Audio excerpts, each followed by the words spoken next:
Is it like sticks? It's kind of like an action. Yeah, I mean, I don't have the like tape measure thing, Okay. but also it does help to like when you're editing, it just helps to like know where you kind of started everything, especially with the video, like the video's like a little different. Yeah. Um, All right. Today, my guest is the host of the hit podcast, Laughing Historically. He's white, but speaks fluent Mandarin Chinese. He's a comedian, writer, and producer. And one time, he got arrested for protesting against sweatshop labor conditions. His favorite snack is your mom, and he produces a weekly comedy show called Adam Bombs at San Antonio Bar and Grill in Washington, D.C. He also produces another show called Work Sucks. And you can always find him eavesdropping into your personal conversation. Welcome to the stage, Adam Lax. That's me. What's up? This is interesting. What are we gonna do now? Welcome to Behind the Dumpster. Yeah. Okay. Where's the dumpster? There is no dumpster. There is no dumpster. We're behind it. Okay. So this is a hypothetical. Okay. All right. So this background, I got it on sale on Amazon. Right. Okay. I need this story about. I feel like, and then the lawn chairs, it's like a woodland type of vibe. Right. And then when I was thinking of the name Behind the Dumpster, literally like I was like hanging with my friend. And okay. We literally could not think of any other names. Okay. And I was like, oh, this will work. So I was thinking we were going to be taping this actually in an alley. Oh, for real? No, I mean, like behind a dumpster, Yeah. We don't have the budget. That real. We don't have the budget for that quite yet, but we're going to get there. There's plenty of dumpsters to choose from in DC, so. Yeah, but also I'm worried about the smell. Like, could we sit, would you be able to sit behind a dumpster for an hour? I mean, it would be a personal challenge, but, anything's possible, I guess. So how are you today? Doing great. I'm happy to be here. Are we cooking? I'm happy to have you here. We also have a charcoal grill. What, the aesthetic? Okay. The aesthetic. You're not like, again, the lawn chairs, the grill, the right. women. Are you? I feel. Do you see the vision? I see the vision. I feel like, this is nice. I'm trying to imagine going on a hike right now. That's kind of. And you can see yourself hiking through this right now. Yes, I'm hiking through a dumpster. So you speak fluent Mandarin Chinese. I do. Are there a lot of Chineses? Because like I don't speak, so I speak English, but like I'm not like, oh, I speak American English. But I feel like Chinese specifically, you have to specify I speak Mandarin Chinese. Yeah, I mean, there's like Cantonese. There's a lot of regional dialects. Mm-hmm. So if you want to get all whatever linguistic about it, Mandarin's kind of like came from northern China. It's kind of like this, and it kind of became the standard throughout the country. But there's still a lot of dialects throughout various regions, and Cantonese, which is southern China. That's like in Hong Kong, they speak Cantonese more than Mandarin. So if you ran into another dialect, would you be able to understand them or no? No. So some of the dialects sound kind of like Mandarin, but some of them are very different. Did you learn it in school or did you learn it when you lived there? I learned it when I lived there. Yeah. Oh, wow. So, you taught English in China. Yes. And you learned it there. So, I did multiple things. But yeah, I taught English at a university there. Because I feel like if I was dropped off in China and they were like, teach everyone English, I'd probably be the worst teacher ever. Because well, I mean, I taught at a university and they all had some English background. Like, they weren't like completely. Oh, okay. Like, oh yeah, I don't speak a lick of English. They had they learned it through middle and high school. All of them do. They have to like pass tests related to English to advance through the education system. But yeah, so like they weren't, completely. They didn't know anything. They had some base of English. Oh, okay. Because I thought it was like knowledge. No, I wasn't like in there doing Pictionary and charades. No, I just imagined you teaching like first graders English. And I'm like, they don't know. They literally only know Chinese. Right. Well, some of those some people do that, and they'll have like an assistant who helps translate, like who knows English, and they'll like if there's something the students don't understand, they'll help translate for them to the students. So I never did that, but that's what I've heard for like some of the younger kids. No. I just think it's I just think it's interesting because I feel like if you were to teach a language here in the States, you have to also know English. You probably have to have a degree. You probably also have to know English. But I think it's interesting. You went there, didn't know any Chinese, and they're like, "Oh yeah, go ahead, teach English." And it's like, yeah, it's kind of, it's like just so different from here. It's the privilege of being like an English speaker, a native English speaker in Asia, essentially, like East Asia specifically, and like China. You know, they don't care if you have a teaching background. They just care that you speak English. And a lot of times they care that, like, because like parents, they want their kids to learn English, and having someone who's a Westerner teach their kids English looks really good, regardless of whether they have a teaching background or not. They're like, oh, they're going to learn the best English from this guy, even if he doesn't know what the he's doing. Can I cuss? Oh yeah, you can cuss on here. Okay. Just don't cuss too much. Oh, okay. Yeah, he doesn't know what he's doing. You know, he could do whatever. But the parents, they just see, oh, this guy speaks English. He's got a white face. Like, he's gonna give my kid the best English, language opportunity to learn here. And who's to say America is losing its reputation? It still sounds like it's going strong over there. Yeah. So, why did you get started in comedy? Oh, that's a good question. I don't know. I started in 2018, and I guess I had been back from China. I got back in 2016, so I guess it was kind of like I didn't know what I was doing. I didn't really like my job that much. I kind of was burned out of that, and like was looking for something else, some other creative outlet in my life. And I was on a date with my now wife. On a second date, I took her to an open mic, actually. And she still married you? Yes. I mean, it was like, it was at the Big Hunts, which was kind of a pretty, like they had regular comedy showcases there and free open mics and stuff. And like, I've heard about this. It was like some of the better comedians in the area. So like those were fun. And like on our second date, I took her to this, open mic. And then afterwards she was like, oh yeah, have you thought about doing comedy? And I'm like, no, but like it kind of set emotion kind of like in my head, like maybe I should give this a try. And like I took a class and, then I did like a showcase through the class and that kind of started the journey. So your wife pushed you into comedy? Unintentionally. Wow. And like, very much she regrets it. I bet she does, because usually it's the opposite. I feel like it's the wives trying to get them out of comedy. Yes. So she's regretted that moment ever since. And this next question is going to sound a little shady, but I swear it's not. Okay, so you are a pro at winging it. Yeah. Like, I have seen you get on stage so many times, and I'm like, is he winging it? Or was he meant to do that? But you make it look so graceful and so, what's the word? You just make it look so natural. Okay. And I'm like, I wish I just had that stage presence that you have. Yeah. Are you winging it?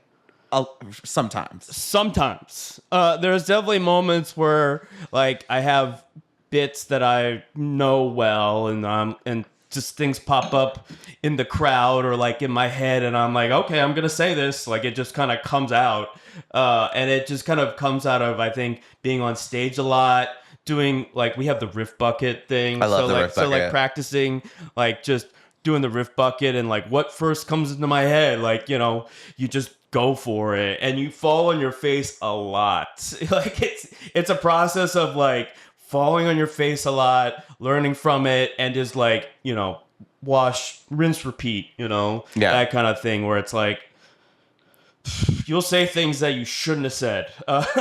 So like it can look good, but it also could like, you say things that you should not have said. And you learn the hard way.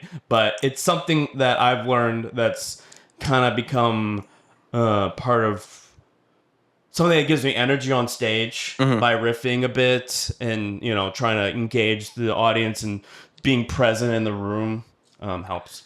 That, and it like, it changes it up. Like, it definitely, it gives you something new, something fresh. That's what I like. And it does spark, for me, it sparks ideas. Yeah, good ideas for absolutely. Me. Yeah. I mean, that's kind of like people who like, this is shop talk, but like people who are in comedy know that it takes a lot of repetition of bits to figure out whether they work or not.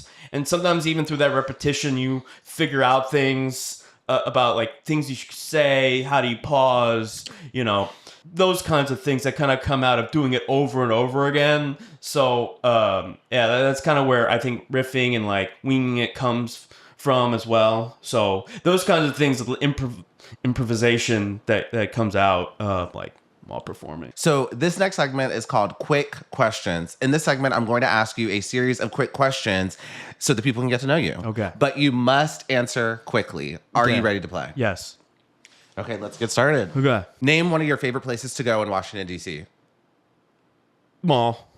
Well, like the National Mall? National Mall. Oh, You wow. wanted to answer quickly? Yeah. National Why? Mall. It's it's lovely. It's filled with tourists, but That's what I was getting at. When I like at night, you see the lights and the monuments and stuff. When I lived in DC, I always felt like, oh wow, I'm lucky to be here. To be around this kind of like grandeur. Wow, that's very poetic. Where are you from? Rockville, Maryland. Oh, local. Yeah, I like so I'm it. fairly local. Yeah. What did you eat for breakfast today? Oatmeal. How are you celebrating Father's Day? Being here. Oh, wow. Nothing for Dad. Well, Dad is gone. He's in California. So no phone call, no text. We gave him stuff before he left. Oh, I might okay. call him, text him, but they're on the road. Okay, I just don't want to get blamed for not Yeah, celebrating no, Father's that's Day. that's cool. How are you celebrating July 4th? I don't know. Avoiding DC. I don't want to. Like, I don't know how it's been with 250th like celebrations and stuff. Aren't they're doing just crazy stuff around the mall? I don't want to. Wait, you didn't like the UFC match on the lawn? Yeah, I mean, that's definitely my jam. I'd love to see men brutally beat each other to a pulp to celebrate American freedom. Sounds pretty American to me. Yeah, it does. Unfortunately, yeah. What are you currently streaming, music or TV? What am I currently streaming? We're watching the Woodstock '99 documentary. Oh, I've actually heard that documentary is really good. Yeah, it's really good. Yeah. It's not culty at all, right? The what? Oh, no. They just talk about how the fucked up shit about that show, basically. What was the last book you read? Oh, last book I read.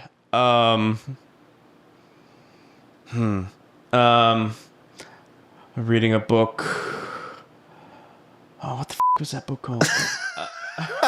I read a lot, but Must not been that good. not excess. I read a lot of nonfiction, and I'm trying to remember what this book was called.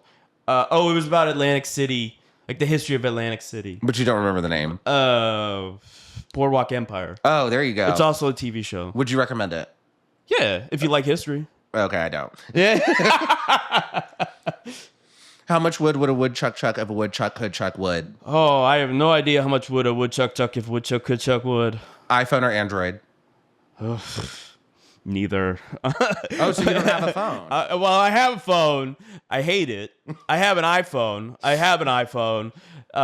And I hate it. But yeah, I guess I would choose iPhone. It's like you want to choose getting your left arm or right arm chopped off. Like that. That's Pick your poison. Yeah, pick your poison. Yeah. They're all filled with shit. What's the last concert and or live event you went to? Oh, I went to a baseball Nats game. Oh, nice. That was a. I may go to one next week. We'll see. You are? Maybe. You're not a sports guy? No, I do like going to games. It's just with work. I don't know if I can. When's the last time you treated yourself and what did you do? I went to a batting cage recently. That was fun. Just cause I wanted to do it for a while, and I was like, let's do it. What's the last good movie you saw? Last good movie I saw. Let's see. I really like The Brutalist. Okay. That's the one with the what's his name? Some guy. Some guy. Yes, some guy. Spell blasphemy. BLASPHEMY. Oh, you spelled it right. Congrats. What are you currently doing to stay physically active? I walk a lot. I do hit videos. You know hit videos? Yeah. Yeah. I do those. So. What was the last thing that annoyed you? Do you want me to be honest? Yes, this is a podcast. That's what we're here for, is honesty. They all the homework I had to do for this podcast. For real? I didn't even give you that. It was not that much. It's it's fine. You're doing great. Next time you come on, I'll make sure it's a little lighter. But I just wanted you to be ready. Right? No, I get it. I was like, damn, he has an attachment and details about what to prepare for this show. It felt like you. How long have you lived in DC? I'm from Nova. You're from Nova. Yeah, I'm from Nova, and I've lived in DC about 6 years. Okay, so that it felt very deep. Like the way you did it is very like organized, and like you had like an SOP. It was very DC. But it's only because. So I will say you. So you have a podcast. Yes. You're the first guest I've had who has their own podcast, and I'm trying to think. Out of the guests I've had, only one of them had been on a podcast before. So it's kind of like preparing people. Right. For the No, pod. I get it.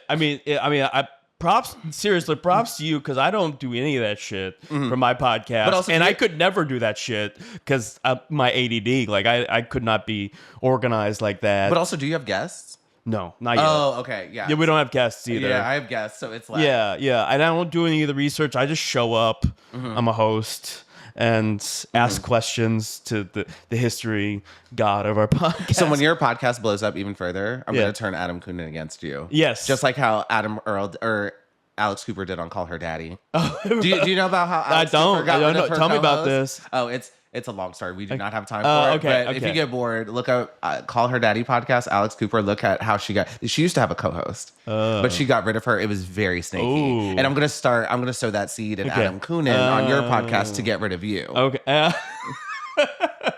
That would be very easy. I feel like Name something you believe shouldn't cost as much as it does. groceries. Is a hot dog a sandwich?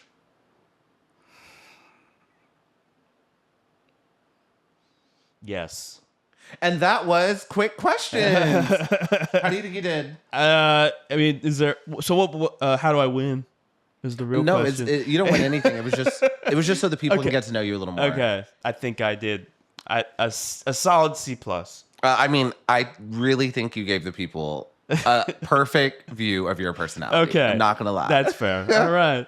So you host a comedy show every Thursday at San do. Antonio Bar and Grill do. called Adam's Bomb. Yes. Tell me about your show. Ooh, it's an open mic, and that's really all you have to say about it. It's just we try to encourage new comics to perform. It can be rough. We've had issues with comics doing inappropriate stuff because they're new. You want me to go into it? No, because I don't know if we could talk about that on YouTube. I know That's fair. I know one of the specific rules on your show. We definitely cannot mention that on Okay. YouTube. All right, that's and I think fair. I think you know what rule I'm talking about. A certain hand But gesture. I will say your show is definitely, when I first started doing comedy, your show is one of the first shows that I did. And I love your show because it's kind of weird. Like, it's a weird show, but it's fun. Yeah. And then I love the riff bucket. Like, Yeah. I love like just grab like Right.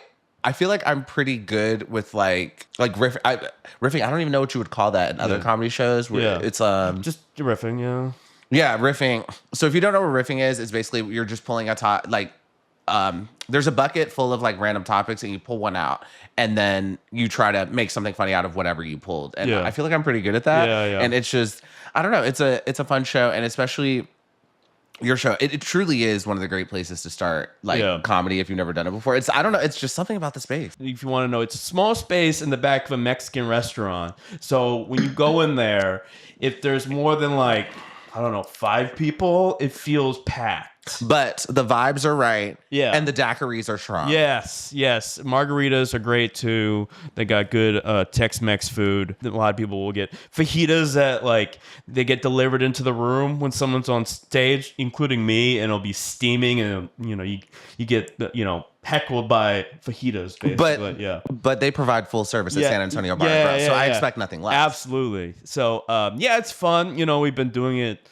In August, it'll be 3 years. Congratulations. So, yeah, I mean, it's crazy, So we've been doing open mics for 5 years. Before that, we were at this place called Dirty Water, which was on 8th Street.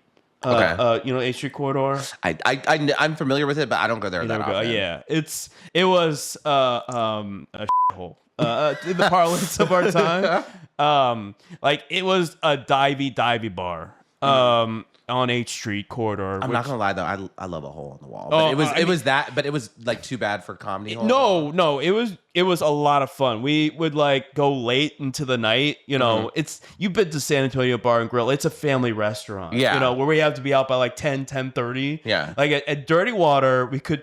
I mean, I didn't always want to do this, but Coonan was always on board. We'd be there till past midnight, 1 a.m. People would show up. It was Can a I get a spot? hang. It was Can a I get a hang. spot? Yeah, exactly. People would show up late. Sometimes the late nights could be the most unhinged, entertaining moments of the night.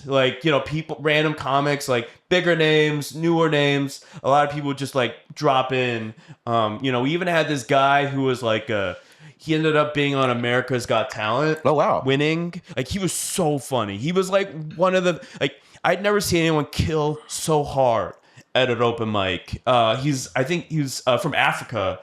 I forget where in Africa. Yeah, he was a winner. He got one of those golden. Have you ever watched America's Got Talent? It's Yeah. a golden, was it bell or something like Is that when you get to move on to the next round? I think without, so. Yeah, I have never really watched the show, but he's very funny. And we had someone else who had been on the Tonight Show. It was that kind of vibe where it was a hang. People could try new stuff, and they let us do whatever the fuck we wanted, basically. And the bartender was this big dude who looked kind of Stone Cold Steve Austin. You know that reference? Yeah. And he Also, how young do you think I am? Yeah, well, we're I don't, almost the same age. Oh, are we? Okay, all right. Well, he very imposing, but very nice. And he didn't care what we did, and how long we stayed. Essentially, That's the best because I went to a show a couple weeks ago, and then some of the audience members were kind of complaining about a few of the comics. And yes, I understand there are just certain things that are just are unwarranted and shouldn't be on stage. But sometimes I feel the audience members don't understand this is a free show. Yep. These are new comics. Yep. They are. Don't expect perfection up here. And I like a show where it's just kind of more so do whatever you want because we understand you're working at your craft. Well, the thing about DC, and I don't want to get too much into this, but a lot of DC audiences, they don't understand that open mics are imperfect. They're filled with new comics trying to become comedians or doing it for the first time. They expect the people that get on stage are going to be great, especially at open mic. A lot of shows, they won't call them open mics in DC because people in DC won't come to them. Oh, wow. They think it's it's kind of avoid calling it an open mic, just call it a show, so people, it's a selling point, I guess. But we don't shy away from it, we're very open that it's an open mic, and we don't always get audience members, but it's still fun, and people, can do comedy for the first time or work on it if they really want to do it, for their first few months. A lot of people, they'll come to our mic for a bunch of months and then they'll move on to other shows, whatever. We've had a lot of that over the years. So it's a lot. We try to be open for newbies. You also host a podcast called Laughing Historically. Yes. One thing you do on the podcast is you do what happened in history today. Okay. So you brought some history facts today? Well, let me ask you first. Have you listened to the podcast? I have. You have? Okay. Before I had Adam Coonan, I listened to one of the episodes. Wait, which episode? You don't remember? This was a while ago. Y'all were talking about y'all were talking about European history, and it was something in the 1540s or something. Oh, You know which one? Yeah. So there's my knowledge of European history is horrible. Right. If it was, I was hoping you were talking about American, because then I would I would have remembered, but it was very vague. Maybe it was Europe. the Crusades or something. Yeah. Or some, what was it? The Irish pirate lady we talked about? I don't know. Anyway, yeah. So you want me to share some facts? Yeah. Do you have some? Yeah, I do. Let's see. And so I wrote this down from Wikipedia. But Okay. So you know it's a reliable source. it's reliable. Reliable. It's not from AI. Right. Let's see. 2000, Scotland. This is in honor of Pride Month. Scotland repealed a law that outlawed the promotion of homosexuality. Only in 2000. Like year 2000. In the year 2000. Oh, I mean that's more progressive than the United States. No. I guess I don't know what it means to promote homosexuality. Like What? Yeah. Wait, can we Google that? Like, what does that mean? Do you have the Wikipedia page? I mean, I'm sure it's pretty vague. So in 2000, they outlawed.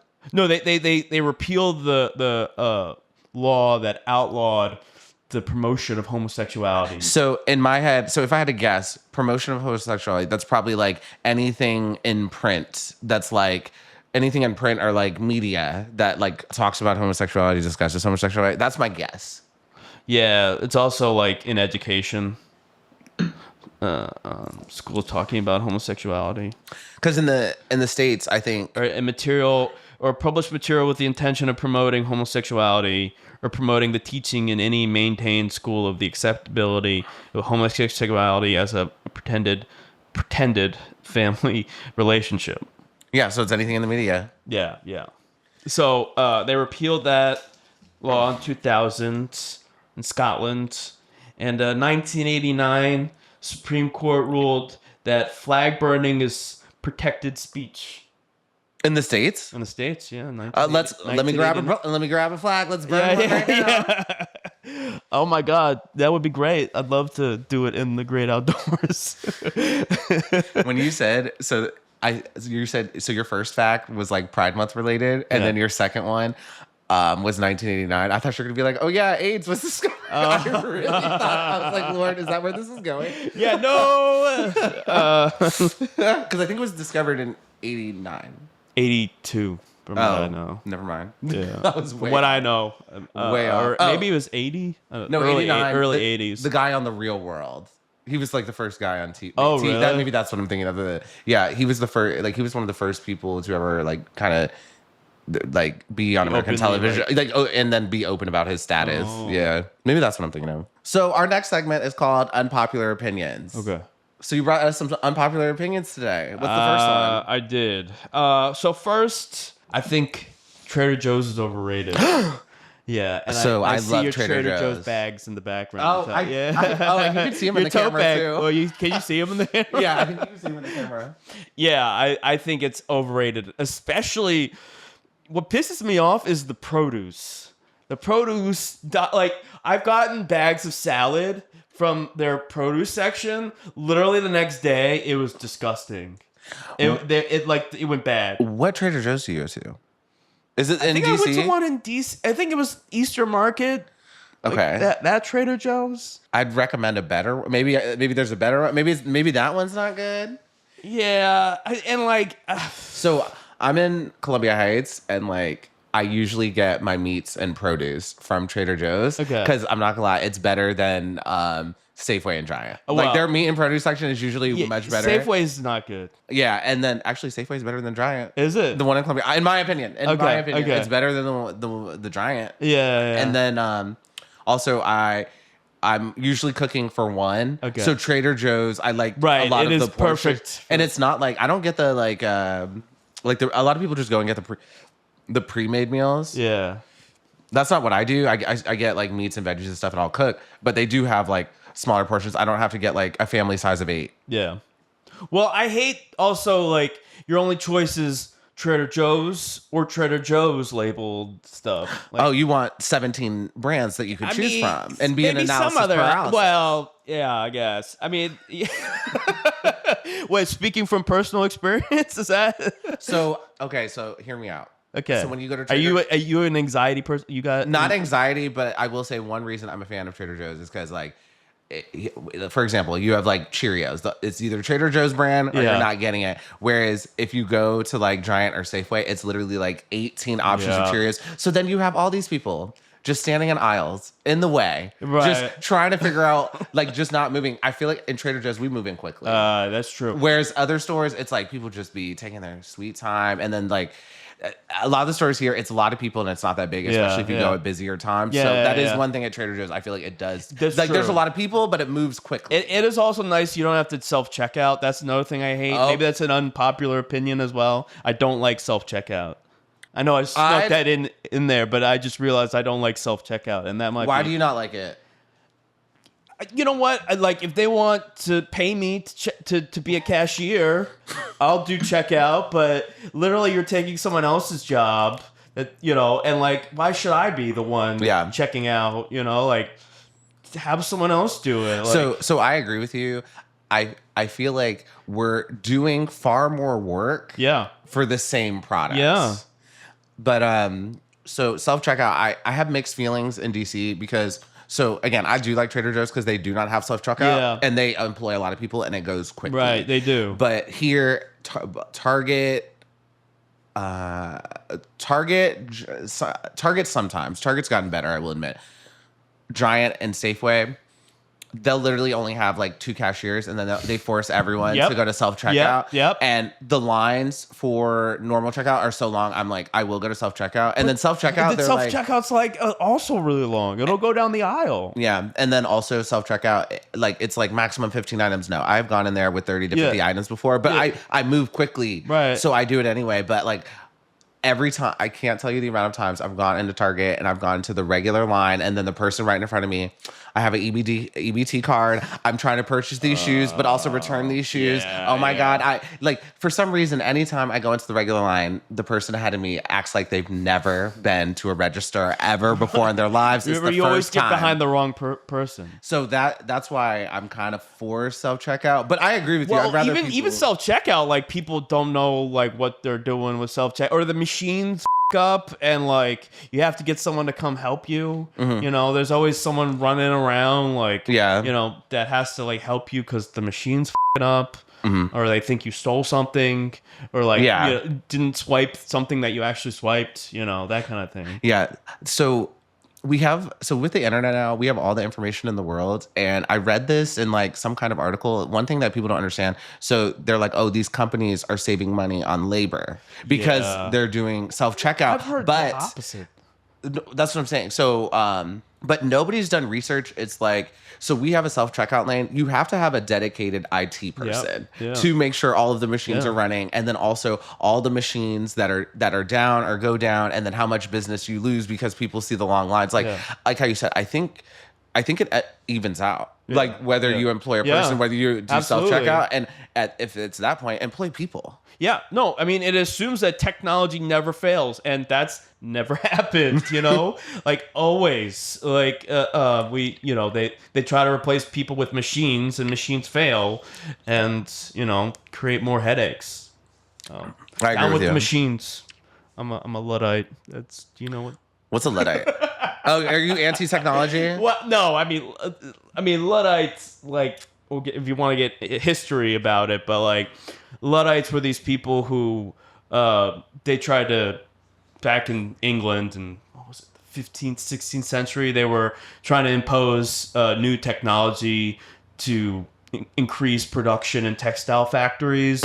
And these people, it was basically threatening their jobs and like making their jobs harder. So they pushed back by like destroying machines. Oh wow, this sounds like 2026. Yeah, except we haven't gotten to the destroying machines history part. Rhymes. Like history fucking. That's why we always talk about in our podcast. We're like, oh, thank God this isn't happening as well again today. Like that's like regularly a thing that we say in our podcast. Like thankfully, there's no connection to the present that we're talking about in this topic. So yeah. What was your second unpopular opinion? Social media is a psyop to break our collective brains. So I somewhat agree with this because like people, how do I say this? TikTok's making you TikTok is making people dumber. Like, Yeah. So I started like posting more because I do this podcast. I started posting more TikToks. But one of the things is like TikTok wants you to be on TikTok and engage a little more. And like I can't tell you how many. I'm like I just feel like I'm losing brain cells. Like watching some of the videos. Like I prefer more of a long form type of content versus short form. And it's like it's definitely ruining people's attention spans as well. So me and you, we read a lot, but we are the exception. Right. No, I know. It's not the rule. It's like mental crack cocaine. It's like little bits that people get addicted and then they just can't stop. You know, like I see it in myself. I've been able to like step back a little bit from social media, but like as a comedian, you know, you're kind of tethered to it to promote your shows, promote your podcast, you know, promote clips and stuff like that. So, you know, we have I personally have a real love-hate relationship with social media, but like if you look at bigger picture, like how it impacts people, the like addiction that it causes, you know, it's bad. It's really bad. Like it's a net negative in my opinion. You know, people will list positives and there are positives, but in my opinion, it's a net negative. And I don't know if you feel this, but like, so if I spend 30 minutes on social media versus spending like 30 minutes reading, my brain feels better. Yes. After I read for 30 minutes than like scrolling for 30 minutes. Yeah. And I'm pretty good at managing, but sometimes like I'll just get caught up. Like I'll just get distracted with something. Like I'll be doing a work thing and then I'll get distracted. Right. That's what gets me. Totally. When my wife, you know, late at night, I'm like, I have to tell like, stop, scroll. You need to go to bed. No blue light. Let her know. I know. I told her. She knows this stuff. I'm like, I don't, you know, honey, it's time to put down the phone, open a book. Like, I hate to have to be like, don't do this. Like, you know, sometimes addiction, you know, you need someone else to help you. Like, be like, don't be late night scroll, because she'll get into like it's like Instagram, you know, it's the real which is like a clothing. It's a clothing. Oh yeah. She'll just do like endless scrolling. I'm like,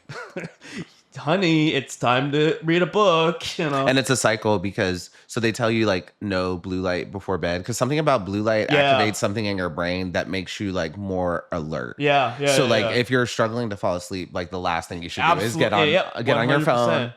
I think it delays the release of melatonin that helps you fall asleep or something like that. Yeah. And then what was your last unpopular opinion? Let's see. I think the internet was probably a mistake. I agree with you in that we do not need all of the information in the world in our pockets, and we don't need to be able to communicate with everyone in the world from our pockets. Like definitely the one thing the internet has made dating trash. And I know this is so hack to talk about, but truly having access to this, people truly should not have access to this many people. Like they shouldn't. No, I know. No, it's just like the illusion of like information in your brain and like all these, you can compare yourself to too many other people, and you know, you like see other people doing well, and then you're like, what the f am I doing with my life? You know, like it creates that kind of insecurity. And like I met my wife through dating apps. I met Hinge. Which one? You gotta tell the people need to know which one. It was Hinge. What year? 2018. So I got into Hinge, I think at the peak of Hinge, because you caught the last copter out of Nam. Yeah.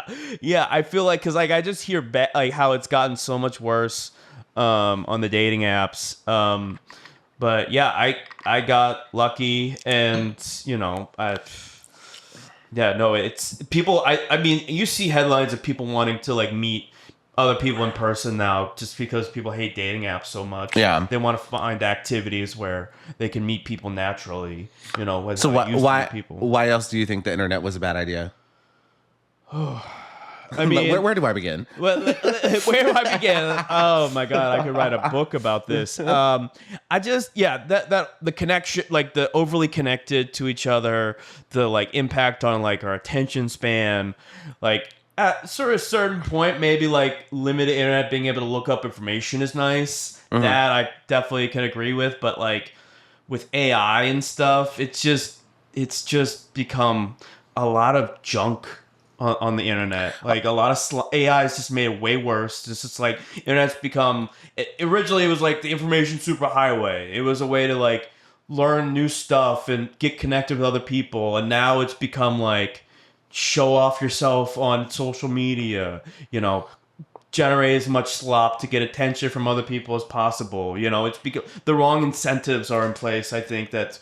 But maybe internet's not a mistake, but the way the incentives to get attention and like, you know, get advertised money, like that kind of stuff really has warped the internet. When you said we need to limit the internet, it's very clear you lived in China for a while because we got freedom over here. Yes, bring on a firewall. No one should be able to. I don't know.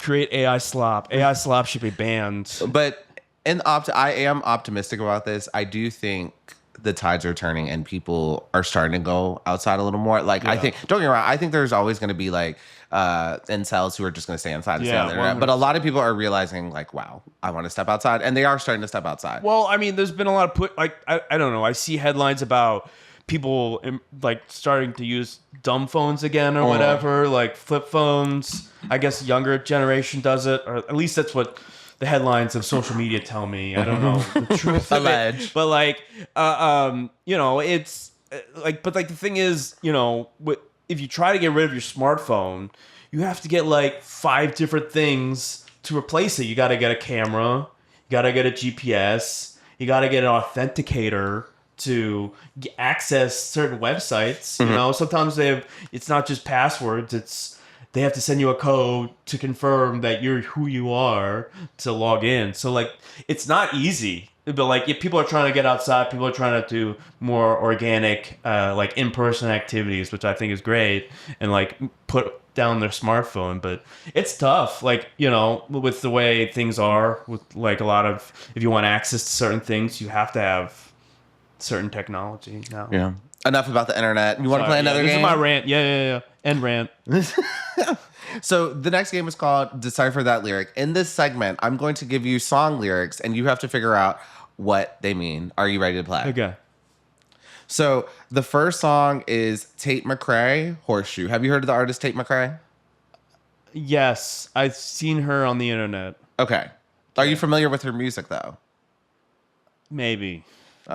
Maybe I've heard it in the, you know, ether of existence in some bar.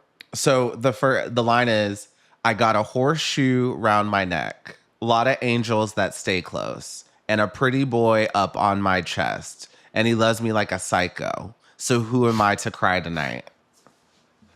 Okay. What do you think it means? I got a horseshoe around my neck, a lot of angels that stay close, and a pretty boy. So take it line by line. Like, what do you think? What do you think? Okay, I got a horseshoe around my neck. I'm lucky. Oh, that's it. That's right. A lot of angels that stay close. Someone's looking over me, and a pretty boy up on my chest. She's having sex, and he loves me like a psycho. He's probably a psycho. So who am I to cry tonight? You know, being grateful, I guess. Wait, gratitude. Oh, wait. So think of it again. So who am I to cry tonight? Yeah, maybe. I mean, is it? I mean, okay. Who am I to cry tonight? Yeah. She's depressed. You got it. You literally have it exactly right. You have it exactly right. So, I got a horseshoe around my neck. She's lucky. A lot of angels. She's got angels looking after her. Okay. She's got a boy who's crazy about her. Okay. And so who am I to cry tonight? So even with all that, she's still sad. All right. And it's funny because I gave this one to another guest because some of my lyrics, I was like, are these too hard? Yeah. But you got it exactly on the nose. So, because sometimes I've been playing this game and some of them I'm like, in my head, I'm like, these are not that difficult. Yeah, but some people have been like kind of struggling. Congrats, you got 1 out of 3. You think you're there we get the go. next 2? So let me ask you: do you like this artist? I do. Okay. This is like probably one of my favorite songs by her. Okay. It's another one. Okay. Tate McRae. She's like a She's a pop. Blonde, hot blonde. I'm a little colorblind, but you are. I think her hair is more dark. It's that middle between dirty, blonde and dirty, yeah. brown. I think I've seen her. I didn't. She's know definitely she like a actually dancer, existed. just like crazy dance move because she's like a trained dancer. Okay. And her hit song was Sports Car. Okay. And then did you see what was the movie on Apple? It was like about F1. Oh, I haven't seen that. Oh, I think okay. it's called F1, isn't it? Yeah, so she has a hit song. I just don't remember the name of the hit song. I haven't seen it. Okay, but yeah, she has a hit song. She's blowing up. Yeah. The next one, Tate McRae, Horseshoe again. Okay. I got it. I promise. Just broke down on a plane. I wrote down my feelings, but they won't go away. Okay. And it kind of ties into the last lyric we just had. I got it. I promise. I understand. Just broke down on a plane. My plane broke down. I wrote down my feelings, but they won't go away. But I'm still feeling emo. Okay, the last part's right, but try the second line again. What was the second line? Just broke down on. Oh, she just cried on a plane. Yes. Okay. Exactly right. Okay. All right. You're exactly right. So Sounds like she's going through some. she is. That's literally the song. Just broke it on a plane. She started crying on a plane. I wrote down my feelings, but they won't go away. It's tough to be. It's tough to be a pop loved star. and a pop star. It's tough to be a famous pop star. Yeah. But when she says, so another thing about this, she broke down crying on a plane, and I wrote down my feelings. So a lot of therapists tell you, oh, write down your feelings. Sure. So she's in therapy. Journaling. She's in therapy. Journaling. She's working on it, Yeah, and yeah. she's like, I'm doing what you're saying, but it's not working. Right. And I just like a lot of pop stars. I feel like there's not a lot of. Do you relate to breaking down on a plane? No, usually if I'm on a plane, I'm going on vacation. I'm going somewhere fun. So Yeah. I'm not usually And traveling. her plane's probably a private one, so Ooh, I don't know if she's flying private. you don't think she's flying private? I She's don't not think that so. big. No, she's not she's like not Taylor that- Swift. she's- I feel got like- her own private jet. I feel like to fly private, you got to be selling out the big stadiums. Okay. And the last stadium, she was doing like, have you been to, what is it, CFG in Baltimore? They have the stadium CFG. It's not their huge stadium. No. You've been to North. Oh, you mean like it's their kind of arena? Okay, the only way I can explain this is so DC doesn't have it. So we have Capital One, Yeah. and then we have Northwest Stadium. Those Right. are our huge Yeah, stadiums, yeah, and yeah. they seat a lot of people. Wait, Right. you want to Google this real quick? Yeah, sure. Like how many does Capital One seat? And I think Capital One's like my guess is 20,000. Oh, more than that. You think I think so? it's like 50, 60,000. I think Northwest is closer to 50. Let's see. Oh wow. Yeah, you're right. It's Okay. 20,356 people. And then how many does Northwest Stadium seat? 64,000. Oh, it had maximum it was previous. It had a maximum capacity of 90 or current before it was 91,000. I guess now it's 64,000. Okay, that's still a lot. So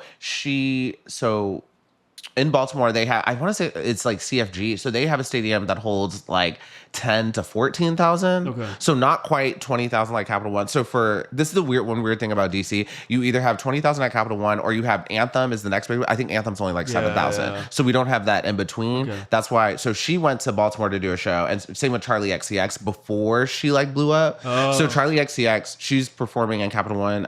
Whatever her next show, I think she has another show in September. Oh, really? But her show before that, like right before she performed here, like kind of right before she blew up. It was in Baltimore at CFG because she didn't think she could do like a huge stadium. Okay. But Tate's at those like 10 to 14,000 stadiums. Except like, don't get me wrong, in her hometown, if she goes to Canada, she's doing huge ones. Oh, she's Canadian. Yeah. Yeah, but what was I gonna say? But yeah, I don't think to fly. But she's not private jet. Like, I think private jet is more like Shane Gillis. Like you got to be selling out stadiums like everywhere. Taylor Swift selling Taylor out. Swift, yeah. Kendrick may fly private. Yeah. Okay. Wait, you're 2 out of 3. You think you're gonna get this last one? Sure. I believe in you. So the last one is Taylor Swift. Okay. Elizabeth Taylor. Are you familiar with Taylor Swift? Yes. Are you familiar? I live in this world. I'm familiar with Taylor Swift. Are you familiar with her music? Yeah. I'm married to a millennial woman, so. Oh, okay. So she's a huge Swiftie. Yeah. Oh, this is gonna be too easy. Yeah. I'd cry my eyes violet. Elizabeth Taylor. Tell me for real, do you think it's forever? Been number 1, but I never had to. And I can't have fun if I can't have. Let's see. Okay. I'd cry my eyes violet, Elizabeth Taylor. Tell me for real. She wants to be. I'd cry for my eyes violet. To be Elizabeth Taylor. So think of it as, why would her eyes be violet? Think of it like that. Okay. Cry my eyes violet. To. Okay. Does anyone actually have violet eyes? No. What is violet? It's purple, right? You're getting close. Cry my eyes violet. You want to go to the next line? And we can Yeah, come back let's to go to that? the next line. Tell me for real, do you think it's forever? Is she talking about her career? Do you think it's forever? Been number one, but I never had two. And I can't have fun if I can't have... But I never had two. And I can't have fun, but... This is tough. Why would her eyes be violet? Purple. Tell me for real, do you think... Is she talking about her fame? Like, if she could be... Maybe she might think she's, like, could become a flavor of the month. You're really close. Like, you're really close. I should have... So this is 4 lines. If I had given you the next line, this would have been... Wait, you would have immediately gotten it. Yeah. No, I'm like, let me see if you can figure this out. So go to the...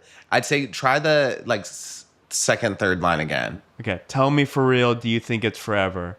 Been number one, but I never had two. So she's like, tell me, do you think it's forever? She's talking to someone. Oh, she's talking to someone. I'd cry my eyes violet. She's talking to Elizabeth Taylor? No. From beyond the grave. Do you think tell me for real, do you think it's forever? Been a number one, but I never had two. What do you think she means by that? Been number one, but I never had two. And then look at the spelling. No, I see it. I never had two. Two. Oh, you are stumped. I'm stumped. You give up? Yeah, I mean, you still won regardless. You got 2 out of 3. Yeah, okay.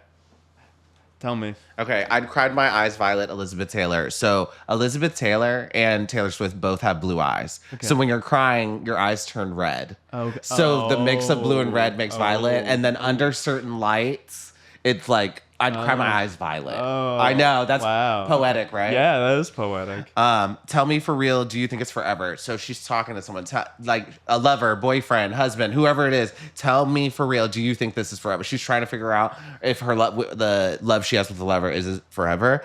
Been number one, but I never had two. Taylor Swift, she's one of the top artists right now. Right, yeah. She's had so many number one singles. Yeah, she's yeah. top of the charts, Billboard. Been number one. So she's been number one, but I've never had two. She's never had a partner. She wants that partner. She was like, I want a two. Oh, damn. And I can't have fun if I can't have. And she pauses in the song, and it's like but clearly it's I can't. And I can't have fun if I can't have you.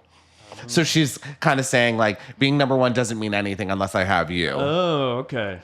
Oh, wow. That's deep, right? That is deep. Thank you. That was interesting. And that was Decipher That Lyric. Congratulations, you're a winner. Yeah. How does it feel to be a winner? Oh, man. Best moment of my life. Yes. Right here behind the dumpster. Who would have thought? Behind a dumpster. So, did you hear Phoebe Bridgers is going on tour? No. I don't know much about her. Yeah, I don't either. But she's a musician and she's going on tour and she's instituting a no phone policy. Okay. So she's working with Yonder Pouches to lock away iPhones during the concert. Yeah. So basically, you're going to have your phone with you. It's just going to be locked away in a pouch that you cannot access. And I think you know that comedians do this a lot, by the way. Yeah, absolutely. Would you go to a phone-free concert? Yes. I think it'd be great. Honestly, I go to concerts now and people are everybody has their phone out, just like recording the concert. I'm like, why don't you enjoy what are you going to do with that video? I guess release it on YouTube or something, or go back and look at it. Like, just enjoy the moment. I feel like it, if you want to I don't know, put a camera, set it up somewhere, but people are just holding up their phones instead of actually watching the event that they're at. It's a personal pet peeve of mine. Yeah, I'm totally with you. I think about this every day. All these videos recorded at concerts, where do these videos go? I know some of them do go to social media. Yeah, absolutely. But also, I've been to multiple concerts where people are literally recording the whole hour show. Yes. And I'm like, I guarantee you're not going to look back at this video. Yeah. You may look back at 2 minutes. Yeah, but exactly. other than that, like, what are we doing? If there's like certain moments that are like cool, you really like this song, Yeah. or something like that, or you like want to do a boomerang, whatever, for your story, that makes sense. boomerang. Like, I get that. You're a true millennial. Yeah, true. Yeah, or like a short clip from like the show. Like I've done that before. Like, but like people who are just like recording the whole time, I don't get it. I don't get it. You pay all this money to go to this show. Like, why don't you enjoy the actual show?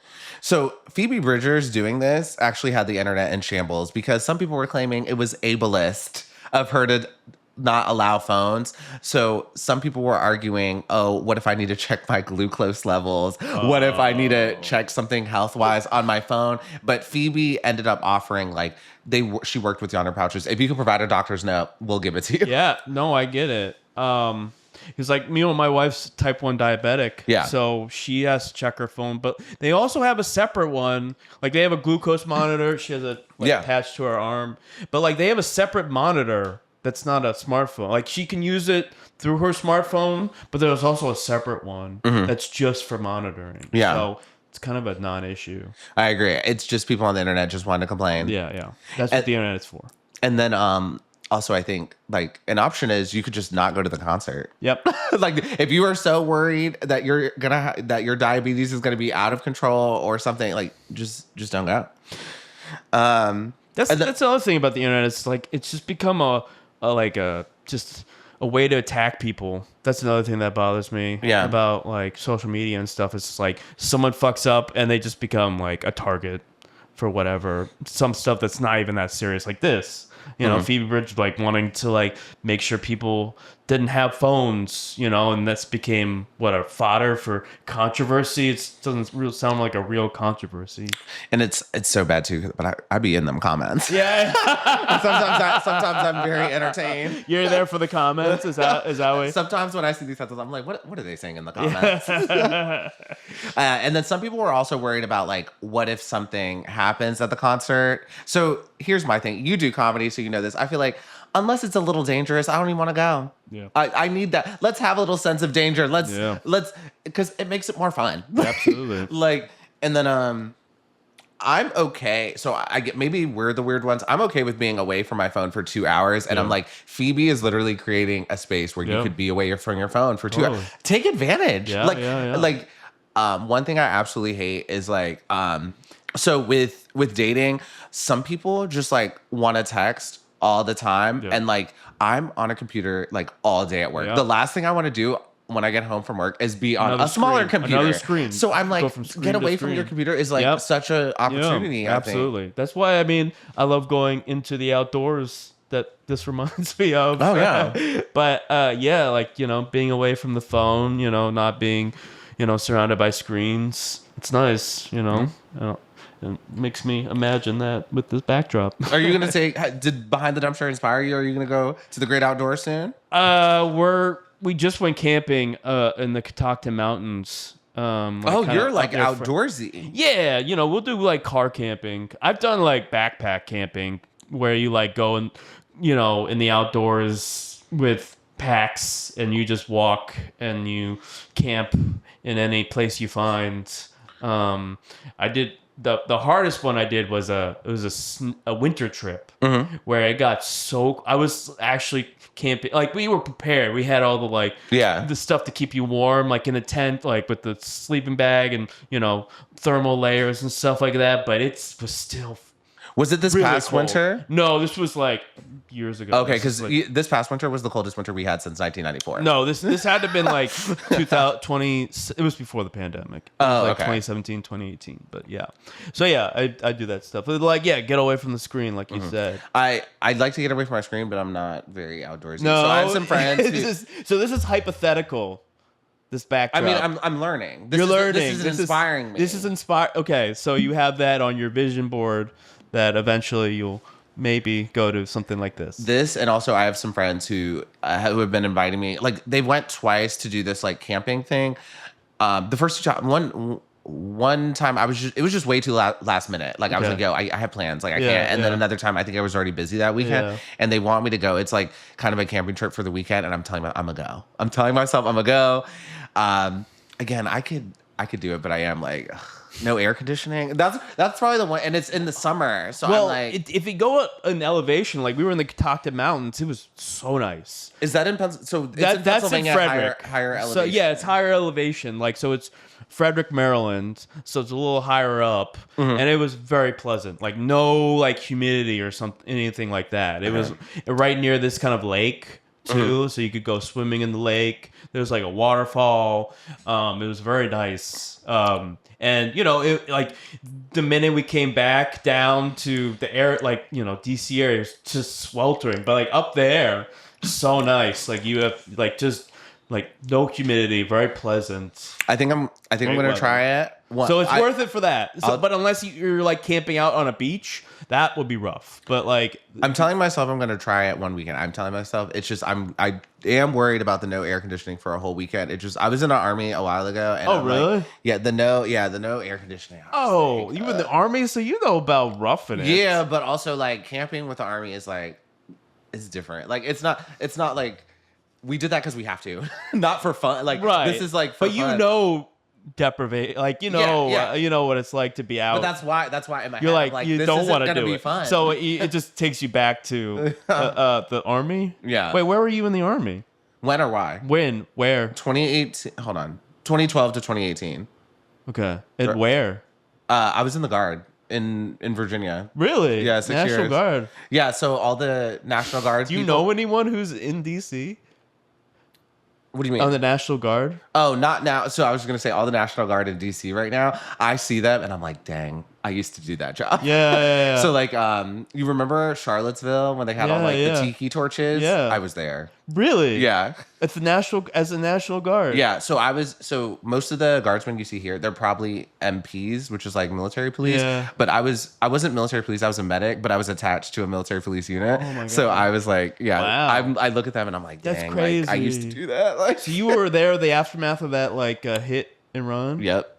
Oh my God. Crazy times. Wow. Well, on that note, that's the end of our show. Anything cool. you want to promote? No, I mean, we have a show coming up in Baltimore Mercury Theater, July 25th. The Work Sucks show. So it's a show if you hate your job, you want to hear other people complain about their jobs. It's a great place to share bad work stories, and comics will riff about it on stage. It's a lot of fun. We always have a good time. And yeah, check us out on Instagram, Work Sucks Comedy on Instagram. And that's. I'll make sure to put that in the description. Yeah, sure. Well, that's the end of the show. If you would like to see Adam Lax live, he hosts a comedy show at Adam's Bombs every Thursday at San Antonio Bar and Grill in Washington, D.C. Or if you want to listen to his podcast, you can stream his hit podcast, Laughing Historically, wherever you listen to podcasts. So my name's Demetri. Oh, and thank you so much for being here today. Thanks for having me. That was a lot of fun. I'm Adam Lax. My name's Demetri, and this was Behind the Dumpster. See you next time. Bye. Bye.